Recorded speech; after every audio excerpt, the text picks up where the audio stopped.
روایت نمبر 284 284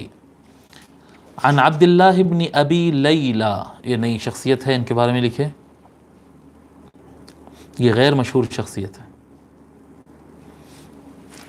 عبداللہ بن ابی لیلہ، عبداللہ بن ابی لیلہ الانصاری، عبداللہ بن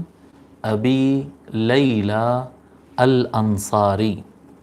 یہ تابعی ہیں، ان کے بھائی بھی تابعی ہیں اور ان کے والد صاحب صحابی ہیں۔ عبداللہ ابن ابی لیلہ کے جو والد صاحب ہیں ابو لیلہ، یہ صحابی ہیں اور یہ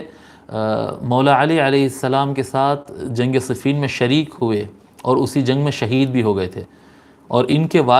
کے بھائی عبد الرحمن ابن ابی لیلہ یہ بہت زیادہ مشہور ہے، روایت الحدیث میں عبد الرحمن ابن ابی لیلہ یہ بہت زیادہ مشہور ہے۔ عبداللہ ابن ابی لیلہ کے بھی چند ایک روایت رہتے ہیں، یہ بہت کم روایت کیے ہیں، ان کے بھائی بہت زیادہ روایت کیے ہیں، اور ان کے بھائی کا 83 میں انتقال ہوا، لیکن ان کی تاریخ وفات مجھے نہیں ملی، یعنی اس کے آس پاس ان کے بھائی کے انتقال کی تاریخ اس لیے دیا کہ تاکہ اندازہ ہو کہ اس کے ہی کچھ آس پاس ہی ہوگا نا، ایک اندازہ ایسے، ان کی تاریخ وفات نہیں ملی۔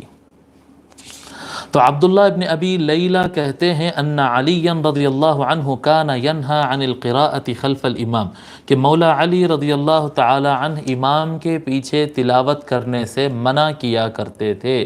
رواہ عبد الرزاق، اس کو حضرت عبد الرزاق نے المصنف میں روایت کیا ہے۔